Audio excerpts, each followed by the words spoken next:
Channel और इस video में हम अजाय एकादशी के महात्म्य की कथा सुनने के लिए जा रहे हैं। कितनी बड़ी महिमा है, अंत तक इस वीडियो को पूरा सुनिए। इसलिए भी सुनिए क्योंकि एकादशी के दिन एकादशी व्रत कथा सुनने से 1000 गौ माता के गोदान के बराबर फल प्राप्त होता है। आइए हम कथा शुरू करते हैं। हो सके तो दाहिने हाथ में तुलसी का पत्र लेकर के और इस कथा को सुन लें, फिर उस तुलसी पत्र को आप अपने मुख में डाल लीजिएगा, ठीक है। युधिष्ठिर वाचा, युधिष्ठिर ने कहा, भाद्रस्य कृष्ण पक्षेतु किम नाम एकादशी भवेत एतत् इच्छामि हम श्रोत्रम कथयस्व जनार्दने।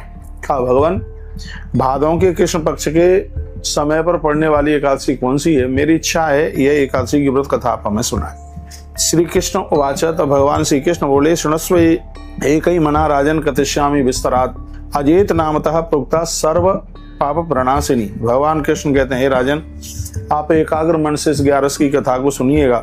मैं विस्तार से सुनाता हूँ। इस एकादशी का नाम अजाय एकादशी है और यह सभी पापों का नाश कर देने वाली एकादशी है। इतनी बड़ी महिमा है, सर्व पाप प्रणाशिनी है, संपूर्ण पापों को जला के खत्म कर देती है। पूज्यत्वा ऋषिकेशम व्रतमस्या करोति है, इसमें भगवान नारायण की पूजा होती है, भगवान गोविंद की इसमें पूजा होती है, भगवान के ऊपर 108 तुलसी पत्र इसमें चढ़ाए जाते हैं। पापानी तस् नश्यन्ति व्रतस्य श्रवणादिपि। इस अजाय एकादशी के व्रत की कथा को सुनने से पाप जल करके राख हो जाते हैं। इतनी बड़ी महिमा। नातः परतरा राजन लोकत व्याहिताय सत्ययुक्तम मया एता ना सत्यम मम भाषितम। भगवान कहते हैं, हे राजन, दोनों लोकों में इससे बड़ा कोई भी कल्याण का साधन नहीं है जो इस एकादशी में छिपा हुआ है। मैंने ये सत्य कहा है, मेरी वाणी कभी झूठी नहीं हो सकती।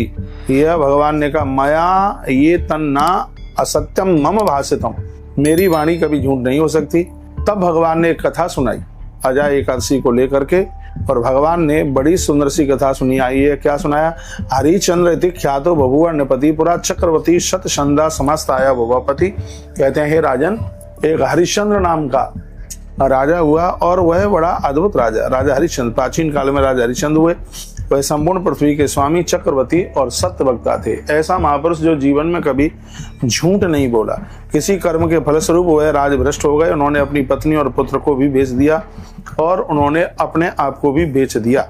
ऐसा लिखा है, तथा चिंता परो राजा सब हुआ आप दुखिता किम करोमि को अच्छामि निष्कृत में कथम भवेत।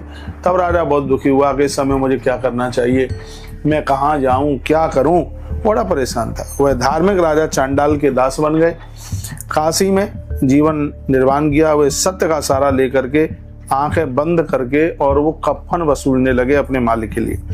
फिर भी वो राजा सत्य का कभी परित्याग नहीं किए। इस तरह उस राजा को